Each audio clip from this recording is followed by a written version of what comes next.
नमस्ते मेरे प्यारे भक्तों। आज हम एक ऐसी कहानी की बात करने जा रहे हैं जो न सिर्फ रोचक है बल्कि आध्यात्मिक रूप से भी अत्यंत महत्वपूर्ण है। आज हम बात करेंगे भगवान गणेश के जन्म के पीछे छुपी हुई रहस्य भरी कहानी के बारे में। यह कहानी हमें प्राचीन भारत के समय में ले जाती है जब देव और असुर के बीच युद्ध और शांति का समय था।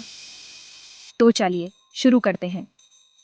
यह कहानी न सिर्फ एक देवता के जन्म की है बल्कि एक माँ के प्रेम और एक पिता के क्रोध की भी है। भगवान गणेश जो हमेशा से ही सभी विघ्नों को दूर करने वाले और बुद्धि प्रदान करने वाले देवता के रूप में जाने जाते हैं, उनका जन्म एक बहुत ही रोचक कहानी से जुड़ा हुआ है। उनका जन्म हमें जीवन के कई महत्वपूर्ण पाठ सिखाता है। एक दिन माँ पार्वती अपने महल में स्नान कर रही थी। यह समय उनके लिए अत्यंत महत्वपूर्ण था क्योंकि ये उनका नित्य का अनुष्ठान था। उन्होंने अपने शरीर के उपतान से एक पुतला बनाया और उसमें प्राण डाल दिए। ये पुतला उनके लिए एक रक्षक बन गया जो उनकी सुरक्षा करेगा जब वो स्नान कर रही होंगी। और इस तरह गणेश जी का जन्म हुआ। लेकिन क्यों? ये प्रश्न हमेशा से ही लोगों के मन में रहा है। माँ पार्वती ने गणेश जी को इसलिए बनाया था ताकि उनका पुत्र उनका रक्षा कर सके जब वो स्नान कर रही हो। ये उनका अपने पुत्र के प्रति प्रेम और सुरक्षा का प्रतीक है। और इसीलिए माँ पार्वती ने गणेश जी को अपने द्वार पर पहरा देने के लिए कहा। गणेश जी अपनी माँ के आदेश का पालन करते हुए द्वार पर पहरा देने लगे। तभी भगवान शिव आए और महल में प्रवेश करना चाहा। उन्होंने गणेश जी को देखा और उन्हें रोकने का प्रयास किया, लेकिन भगवान गणेश ने उन्हें रोक दिया क्योंकि उन्हें अपनी माँ के आदेश की रक्षा करनी थी।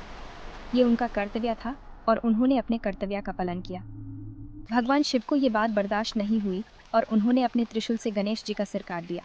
यह दृश्य अत्यंत दुखद था और सभी को चकित कर गया। जब माँ पार्वती ने यह देखा तो उनका हृदय दुखी हो गया और उन्होंने अपने पुत्र को जीवित करने की मांग की। उनका दुख और क्रोध देखकर सभी देवता भी चिंतित हो गए। भगवान शिव ने ताप गणेश जी को जीवित करने के लिए एक हाथी का सिर लगा दिया और उन्हें अपना पुत्र स्वीकार किया।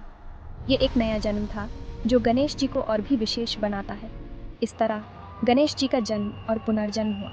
यह कहानी हमें सिखाती है कि जीवन में हर कठिनाई का समाधान होता है। गणेश जी का जन्म केवल एक कहानी नहीं है बल्कि इसके पीछे एक गहरा अर्थ है। ये कहानी हमें जीवन के महत्वपूर्ण पाठ सिखाती है। गणेश जी हमें सिखाते हैं कि किसी भी काम को शुरू करने से पहले श्रद्धा और बुद्धि का महत्व कितना ज़रूरी है। ये हमें सिखाता है कि हर काम को श्रद्धा और समर्पण के साथ करना चाहिए। उनका जन्म हमें बताता है कि माँ के आदेश और पिता के संस्कार का सम्मान करना चाहिए। ये हमें पारिवारिक मूल्यों का महत्व भी सिखाता है। हर साल गणेश चतुर्थी पर हम गणेश जी की पूजा करते हैं और उनके आशीर्वाद से अपने जीवन के सभी विघ्नों को दूर करते हैं। ये रीति सब हमें एकता और समर्पण का पाठ भी सिखाता है। गणेश जी का जन्म और उनकी कहानी हमें जीवन के महत्वपूर्ण पाठ सिखाती है जो हर भक्त के जीवन में अनुभव है। ये कहानी हमें जीवन के हर पहलू को समझने में मदद करती है। तो यही थी गणेश जी के जन्म की कहानी और उनके अवतार का महत्व। ये कहानी हमेशा हमें प्रेरणा देती रहेगी। अगर आपको ये वीडियो पसंद आई हो तो लाइक करें, शेयर करें और कमेंट में अपनी राय आपके प्रश्न और विचार दुनिया पर रोचक विषयों पर वीडियोस बनाने के लिए प्रेरित करते हैं। अगली बार फिर मिलते हैं एक नए रोचक विषय पर। तो कि सभी को गणेश जी के आशीर्वाद मिले और आपका जीवन सुखमय हो।